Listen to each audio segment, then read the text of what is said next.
Hey guys, Disney Wife Life here. I am going to read one chapter out of the Bible, Genesis chapter 2, starting with verse 1 and then going to the end until you get to chapter 3. I am reading out of the New International Version of the Bible.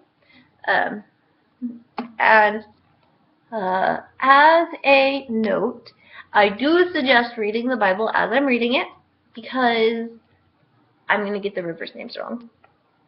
I'm putting it out there now. I already know I'm going to say them wrong, so I can read them in my head, but I can't get them to come out of my mouth right. So anyways, that's that. I can hear them right in my head. I can't say them right out loud. Read the Bible with me this time through. And I always suggest that you should be reading the Bible as I'm reading it out loud to you all. Because I'm going to get the rivers' names wrong. I already know that. I am well aware of that fact. I'm getting to the Old Testament, Genesis chapter 2. There's rivers in this one, and you really should read along with me. Beginning, Genesis chapter 2, verse 1. Thus the heavens and the earth were complete, and all their vast array. By the seventh day God had finished the work he had been doing. So on the seventh day he rested from all his work. And God blessed the seventh day and made it holy, because on it he rested from all the work of creating that he had done. Adam and Eve. This is the account of the heavens and the earth when they were created. When the Lord God made the earth and the heavens, and no shrub on the field yet appeared on the earth, and no plant in the field had yet sprung up, for the Lord God had not sent rain on the earth. And there was no man to work the ground, but streams came up from the earth and watered the whole surface of the ground.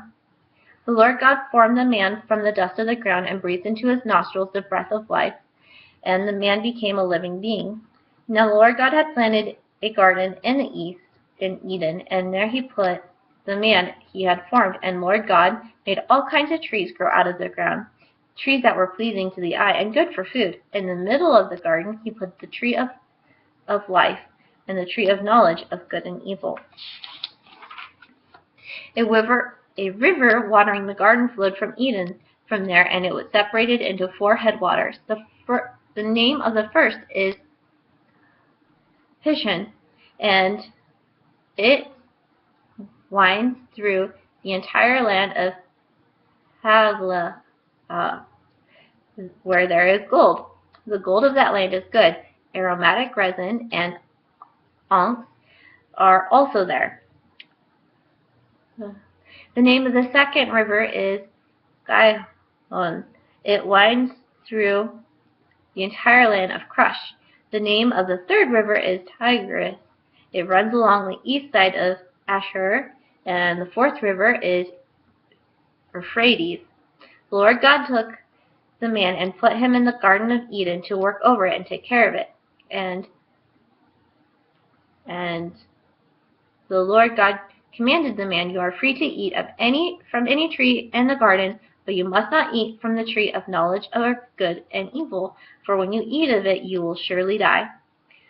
The Lord God said, "It is not good for man to be alone. I will make a helper suitable for him." Now the Lord God had formed out of the ground all the beasts of the field and all the birds of the air. He brought them to man to see what he would name them. And whatever the man called each living creature, that was its name. So man gave names to all the livestock, the birds, and the air, and all the beasts of the field. But for Adam no suitable helper was found. So the Lord God caused the man to fall into a deep sleep, and while he was sleeping he took one of the man's ribs and closed up the place with flesh. Then the Lord God made a woman from the rib that he had taken out of man and brought her to man. The man said, "This is now bone of my bones and flesh of my flesh. She shall be called woman, for she was taken out of man. For this reason a man will leave his father and mother and be united to his wife, and they became one flesh." Then man and wife were both naked, and they felt no shame. So, again, I'm really sorry about the rivers and the places where those rivers were running, because I am terrible at pronouncing those places, and I can hear it in my head correctly, but I can't get it to come out my mouth right. So, sorry. I do suggest reading the Bible for yourself. This will be my first time I've ever read the Bible through. So join me on my journey of reading the Bible all the way through.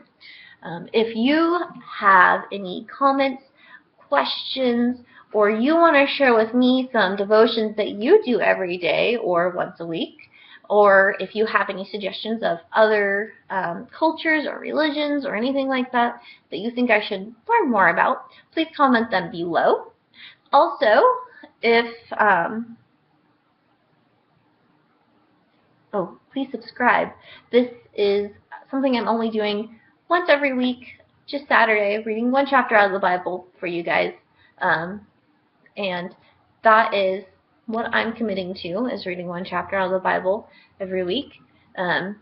Please subscribe and join in on the fun. So you guys have a wonderful day, and thank you so much for joining me on Disney Wife Life, and God bless you.